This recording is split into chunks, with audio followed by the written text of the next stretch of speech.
Yes yes yeah okay yeah okay okay yeah Nubar Mohammad గారు ఒక video చూపిస్తాను మీకు నేను. ఇది ఒకసారి పీసీఆర్ అది ఒకసారి ఇందిరాగాంధీ గారి వీడియో ఒకసారి ప్లే చేయండి పక్కన. ఈ వీడియో చూడండి.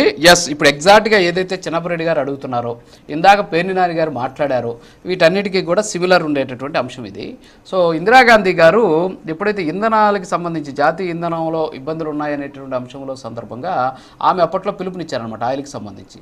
సో అప్పుడు ఆమె గుర్రపు బండి మీద అనుకుంటాను బహుశా ఒక 8 కిలోమీటర్ల అప్పట్లో ట్రావెల్ చేసి ప్రజలంతా కూడా ఇది ఫాలో అవ్వండి అని చెప్పారు. సో విజువల్ చూడొచ్చు, అది పాత విజువల్, అది ఆర్చివ్స్ నుంచి తీసుకున్నటువంటిది. సో ఆమె గుర్రబడి మీద వెళ్తూ ఉన్నటువంటి పరిస్థితి. సరే ఇప్పుడు ఆయన పిలుపునిచ్చారు, తర్వాత ఆయన ఏం చేస్తాడనేది ఇంకా కూడా చెప్పలేదు. సో పిలుపునిచ్చారు, ప్రజల నుంచి ఎలాంటి రియాక్షన్ వస్తుందో చూశారు. సో ఇప్పుడు ఆ గతంలో మనం చూసాం సేమ్ ఇదే సిచ్యువేషన్ అనమాట.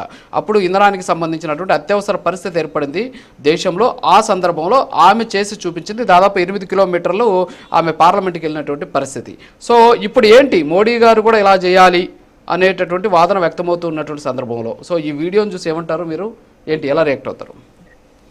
Okay, let me ask a straight question. ఇక్కడ ప్యానెల్ లో ఉన్నటువంటి బీజేపీ మిత్రులు కానివ్వండి, మిత్రపక్షాలుగా ఉన్నటువంటి టీడీపీ కానివ్వండి, లేకపోతే వైసీపీ కానివ్వండి, and let me ask them a very straight question.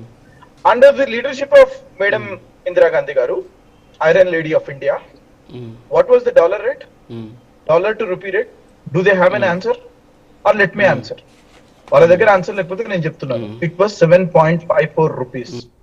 7.54 rupees తో ఒక డాలర్ తో ఉండేదండి. ఆనాడు భారతదేశం అనేది ఒక పవర్ఫుల్ నేషన్ గా ఉండేదండి.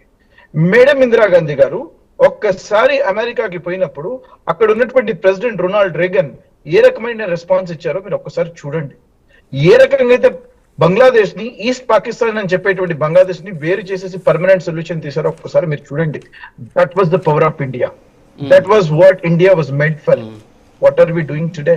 ఒక్కసారి ఇజ్రాయెల్ కానివ్వండి, అమెరికా కానివ్వండి, అక్కడ ఉన్నటువంటి ఇరాన్ కానివ్వండి, వారి యొక్క డిప్లొమాటిక్ డిస్కషన్స్ లో కూడా we were not part of it. ఇదండి ఇండియా స్టేటస్ ఈ రోజు. మర్చిపోతున్నారు మీరు. విషయం అడగ తెలుసుకున్నాను బీజేపీ మిత్రులకి.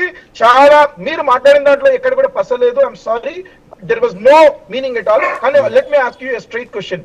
12 ఇయర్స్ అండి, 12 ఇయర్స్ లో ఒక్క ఇన్స్టిట్యూట్, ఒక్క సెంట్రల్ గవర్నమెంట్ ఇన్స్టిట్యూట్ కొత్తగా తీసుకొచ్చినటువంటి ఒక ఇన్స్టిట్యూట్ చెప్పమని చెప్పండి. ఒకటి చెప్పండి. 12 సంవత్సరాలు కదా ఉన్నా మీ దగ్గర సమాచారం లేదు. ఎందుకు లేదు అని అంటే you have not done anything.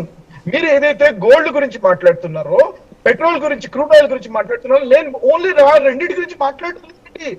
ఎప్పుడైనా ట్రేడ్ అనేది ఇంపార్టెంట్